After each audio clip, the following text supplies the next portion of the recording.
O nosso programa de hoje recebe aqui nos estúdios, claro, ele vai dar um piquezinho, né? Vai sair do estúdio A, vem aqui para o nosso estúdio B, o grande, nosso colega apresentador e agora escritor, Cláudio Luiz, natural de Salvador e com mais de 35 anos na comunicação pelas ondas do rádio e também da TV. Cláudio Luiz agora se prepara para lançar um livro, Pedro Blandino, O Cangaceiro Perdido. A obra que é na verdade, um convite para conhecer a história, né? A história de um cangaceiro que se recusou a seguir a jornada de Lampião e se deu realmente aí o início a uma jornada solitária pelo Nordeste.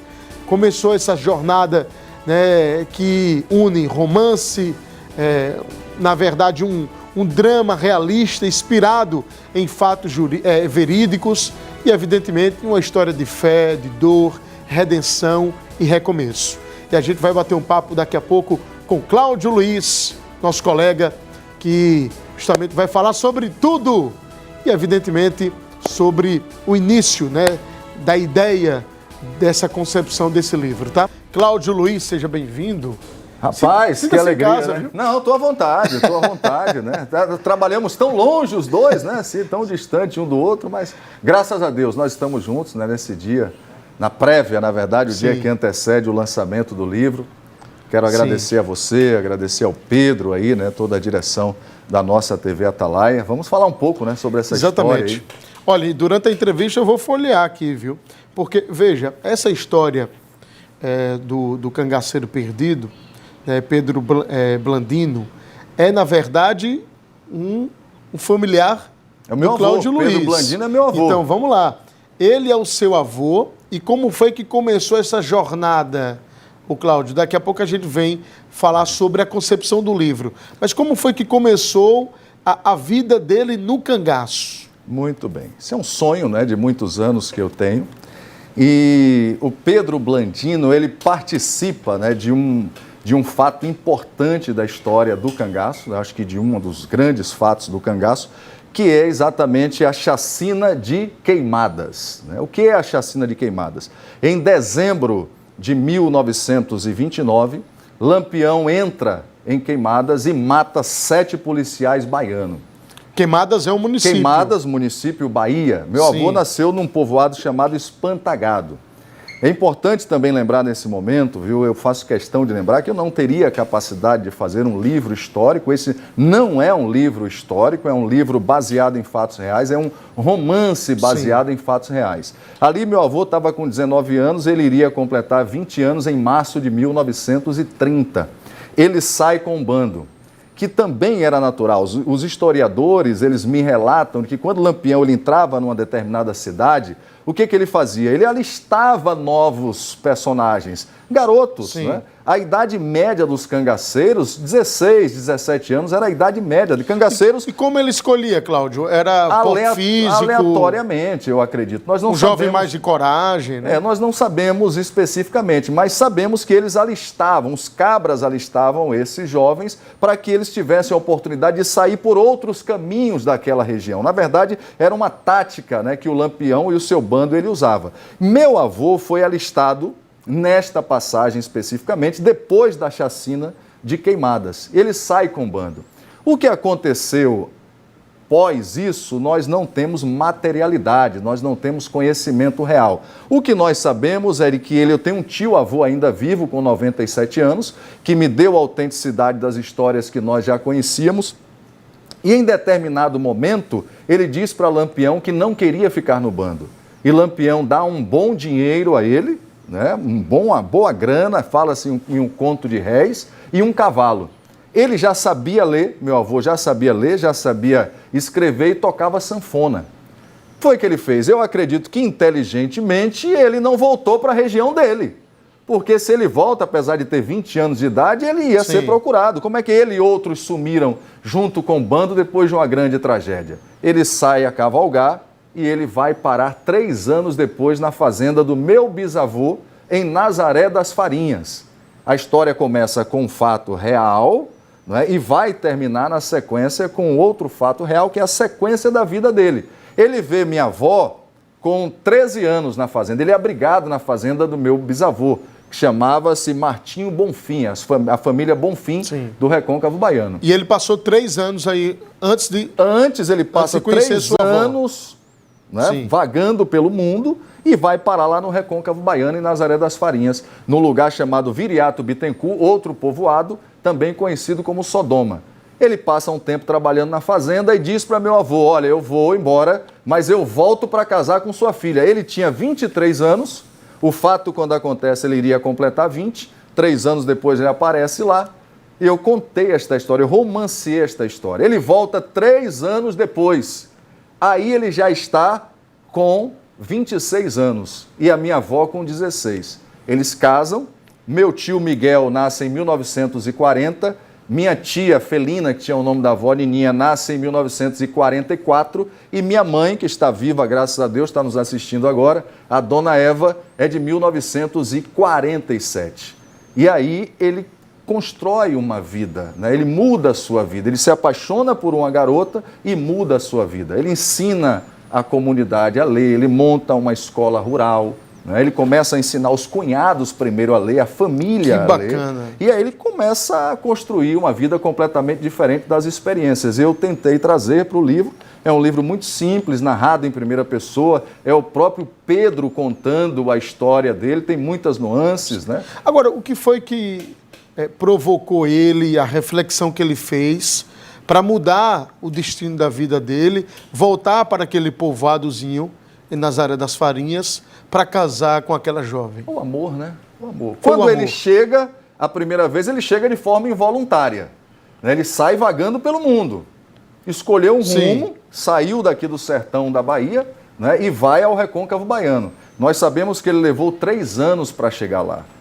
Depois disso, ele olha aquela garota lá na fazenda, que era minha avó Julieta, nós convivemos até os 91 anos dela de idade. Com ele, eu convivi até os 82, 83, ele vai falecer em 1992, 93, nós convivemos durante muitos anos, os últimos anos da vida dele lá em Salvador, né? Depois eles mudam para Salvador, minha mãe já vai casar em Salvador em 1970, no ano que eu nasci. E construiu uma vida completamente diferente. Eu conheci um cara que era da anedota, um cara que gostava de tocar sanfona, um cara que era brincalhão, mas esse tio-avô que eu gravei com ele, né, que está o relato aí no livro, e também o Instagram que nós montamos para o Pedro Blandino, o Cangaceiro Perdido, ele disse que meu avô era um homem muito sério, né? Nós temos muitas histórias contadas no livro. Ele foi preso quando... Então, essas histórias são, na verdade, histórias antes do casamento com a sua avó. Essa dele preso é depois. Quando nasce o primeiro filho, o que acontece? Ele tocava sanfona, né, precisava ganhar uma grana, ele vai para a feira vender aquelas pomadas que você conhece muito bem, que vende nas feiras dos interiores do Brasil, aquela cura tudo, né? E ele estava lá um dia vendendo, tocando sanfona, tinha peixe elétrico, né? Ficava ligando a lâmpada com peixe elétrico, passa 2 policiais e olha para ele e diz, esse cara é cangaceiro. E aí prende ele, vai preso, fica o dia todo preso, a comunidade vê na feira e diz, não, esse é Pedro, é o marido de Julieta, da fazenda dos Bonfins, mas ele passou o dia preso, tomou umas porradas lá, e no final do dia o delegado chega. E quando o delegado chega, diz, não, o Lampião já morreu, o cangaço já acabou. Então eu acredito que esse fato tenha acontecido por volta de 1942, 43, com o meu tio Miguel ainda ali pequenininho. Tenho foto dele, nós colocamos fotos, documentos no livro, que é bacana, né, Foca? Sim. Tem a foto aqui do meu avô, essa foto é de 1986. Vou para qual aqui? Para 1, para 2 ou para 3? Deixa eu segurar aqui, que ela vem aqui na 2. Essa é a foto do cangaceiro perdido aí, ó. Meu avô com a minha avó em 1986. Que bacana. Então... Nós convivemos muito com ele, ele tinha boas histórias para contar. Claro que com relação ao cangaço ele era sempre reticente, né? Ele fazia algumas observações, mas nada nunca muito profundo, né? E em 2007, como é que nasceu? O livro eu sempre tive o sonho de escrever desde garoto para contar a história de vida dele. Mas em 2017 agora, Foca, eu vou no aniversário de uma tia-avó completando 100 anos de idade. E quando eu chego lá, eu encontro o tio Zuca, que tem a foto dele aí no livro. E aí eu começo a provocá-lo, né? Dizer, ô tio, e o meu avô, o senhor conviveu com ele, foi amigo dele, como é que foi a história do cangaço? Aí ele me dá a confirmação, né? O seu avô sai com um bando, não sabemos quanto tempo ele ficou no bando, nós não temos a precisão do tempo que ele ficou no bando, mas ele diz até na entrevista que no primeiro momento o Lampião ainda dá umas estocadas nele, né, no momento que ele está sendo alistado, né, para livrar o bando daquela região. Sim. E ele não fica no bando, ele tem coragem de dizer a Lampião, né, eu não quero ficar no bando. Isso era raríssimo, mas nós sabemos através dos historiadores que muitos destes jovens que foram alistados em determinada região, eles não ficaram no bando. Agora veja, seu avô teve a coragem de dizer para Lampião, é isso? Teve a coragem de dizer, e agora, Lampião disse para ele, você sim, vai escolher, pode seguir o seu rumo. Deu uma grana para ele, deu um bom cavalo para ele ir embora. Sim. Agora, essas fotos aqui... Aí são fotos históricas do seu bando. Avô está entre esses, não. Por que cangaceiro perdido, né? As pessoas perguntam, Cláudio, por que o cangaceiro perdido? Exatamente porque não há referência sobre a história dele. Sim. E isso os historiadores também me confirmam, não é, de que era natural. Muitos jovens entraram no bando e saíram no bando e não participaram em momento nenhum da história. Eu tive o privilégio de ter o livro prefaciado aí pelo Robério, você conhece muito bem. Sim. Professor Robério lá de Itabaiana, né, me deu esse presente, vai estar conosco amanhã no lançamento do livro. Tem histórias aí muito bacanas, viu, Foca? Bem interessantes da vida dele, como ele criou os seus filhos, como ele montou a sua escola, como ele encontrou a Bíblia.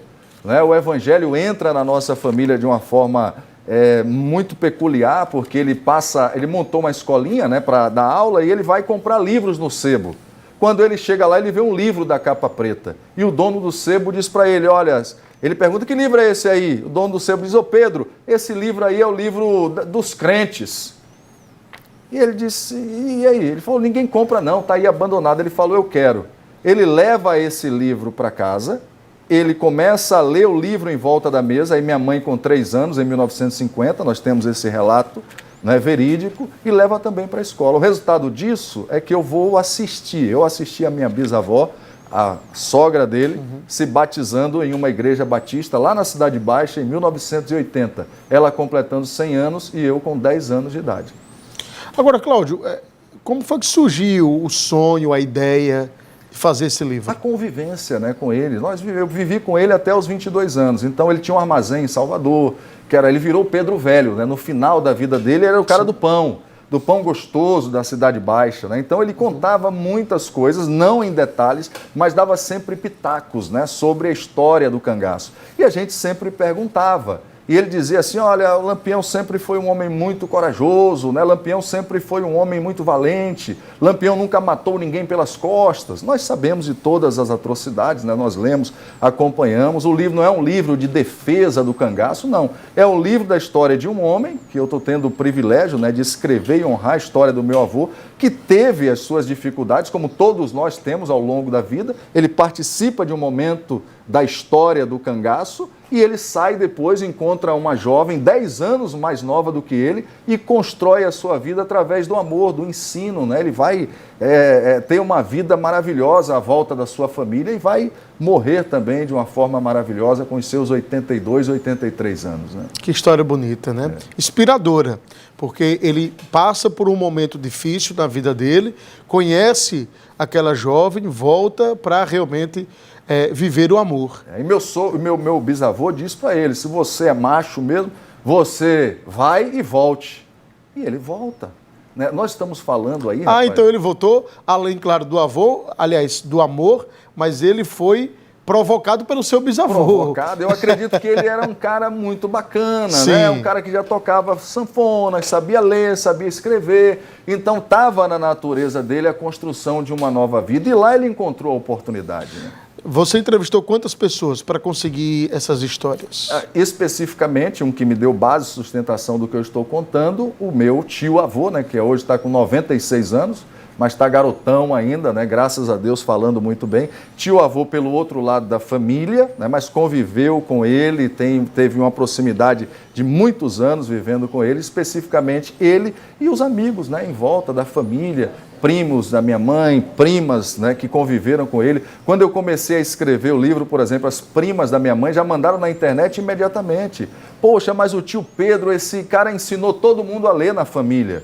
Então eu fui ouvindo os relatos verídicos e construí um romance baseado em fatos reais, né? Agora, essa história, ela é inspiradora desde o início, né?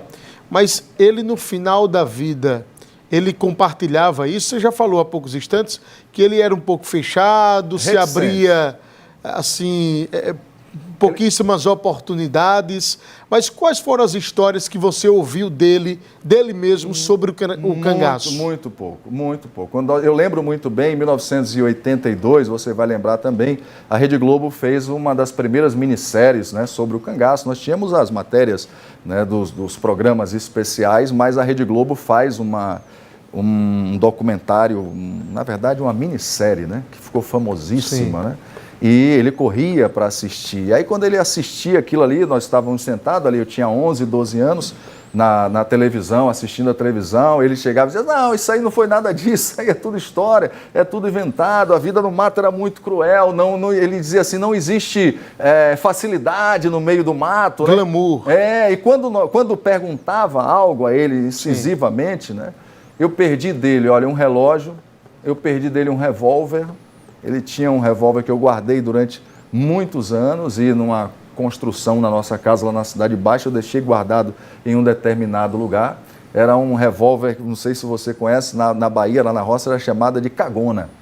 Por quê? Tinha dois gatilhos assim, né? Sim. Você só tem duas oportunidades. Se não acertar, tem que correr. Você colocava duas balas, né? E ela tem dois gatilhos assim. E aí você dispara a primeira, é uma garruncha, né? Pequenininha, também conhecida como garruncha. E eu deixei guardado em casa e perdi esse revólver. Eu acredito que esse revólver ele guardou durante muitos anos, ainda da história dele, nessa saída do cangaço, né, até chegar na fazenda do meu bisavô. Qual foi a história que você mais se surpreendeu, relatado aí pelo seu tio-avô? Rapaz, são muitas, da coragem dele, né, de ser um homem muito corajoso, muito valente, de ser um homem determinado, né? Esse tio-avô conta os detalhes de que conviveu com ele e depois a transformação de vida que ele sofreu, que já foi esse vovô que eu conheci. Eu já conheci o Pedro Velho, né?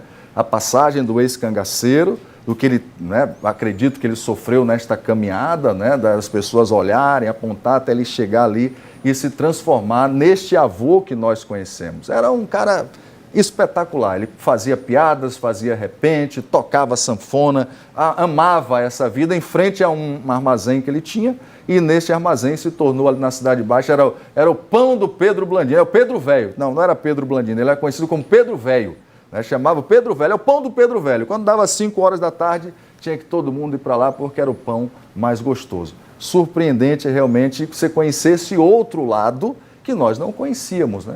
E o tio Zuca, graças a Deus, está aí para nos revelar da sua coragem, da sua determinação. Ele escreveu uma carta para o presidente da República na época, está narrado aí. Ele queria inaugurar o cemitério lá do povoado.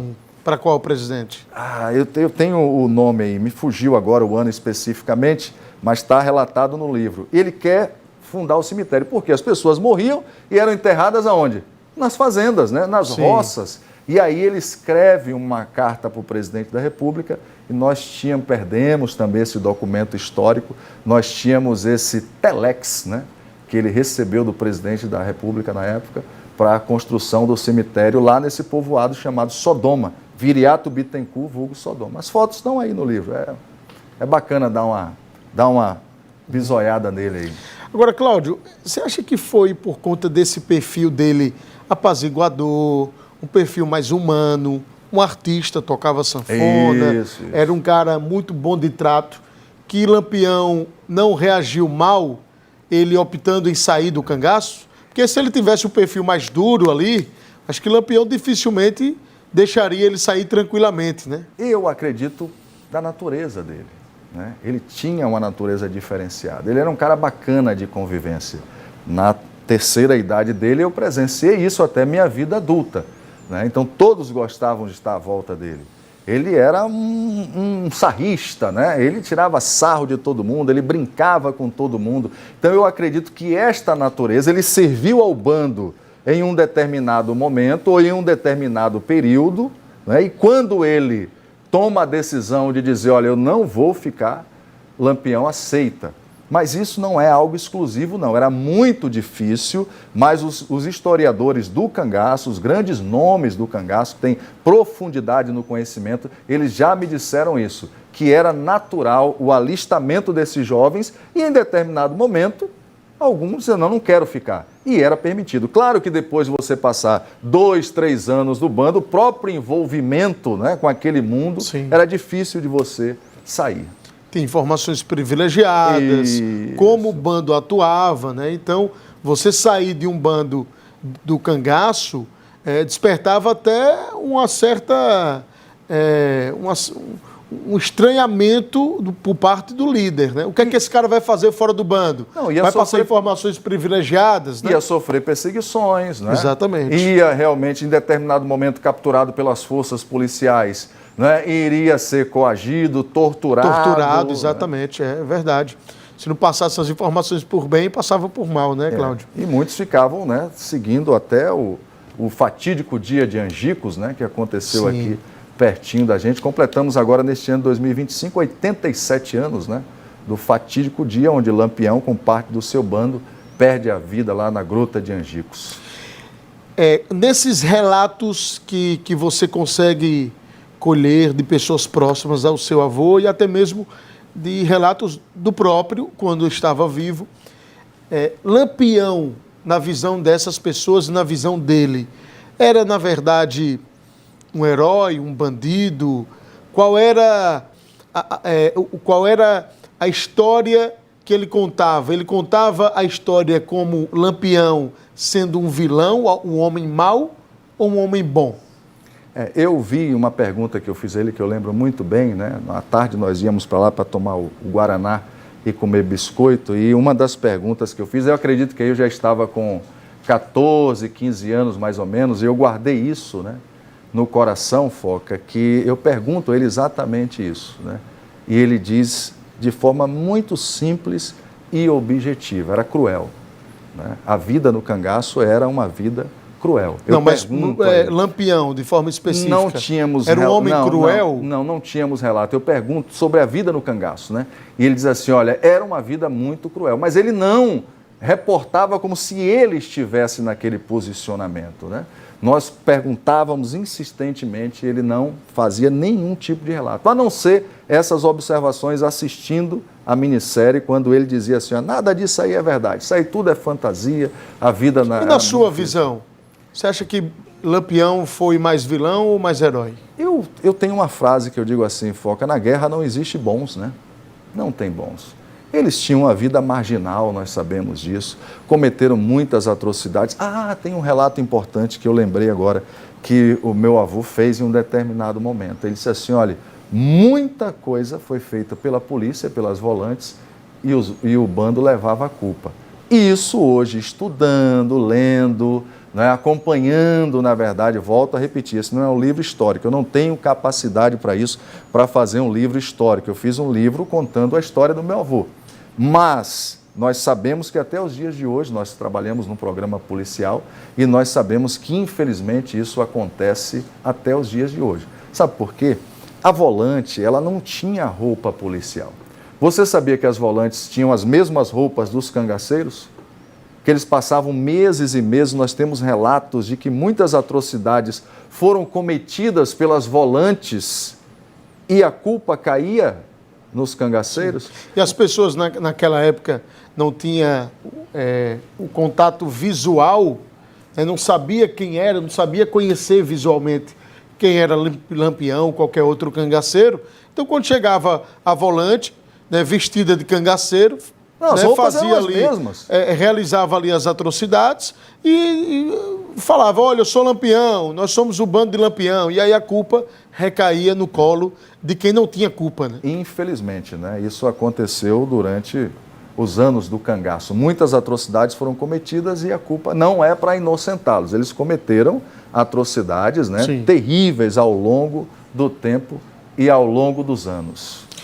O livro vai ser lançado amanhã. Amanhã. Horário, local, Cláudio? 16 horas ali, onde hoje é o centro né, a Secretaria de Cultura do município. Nós estaremos lá às 16 horas até às 7 da noite, recebendo os amigos, né, cumprimentando os amigos, na verdade.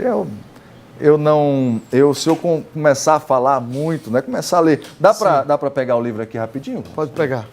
Tem. Sim. Tirou? Ia pegar, já peguei. Vamos, bota Sim. aqui, pronto. Eu queria, para finalizar, só ler um pequeno texto aqui. Sim. Dá para mostrar? Veja então, aí. Ju vai mostrar aqui o livro. Então, amanhã, a partir das 16 horas... Na Secretaria de Cultura do município. Fica onde? Aqui Vamos no lá, Palácio, aqui no... Deixa eu só pegar o endereço aqui. No Palácio Inácio Barbosa, se eu não me engano. Não é isso? Então, Palácio Museu Luiz Antônio Barreto.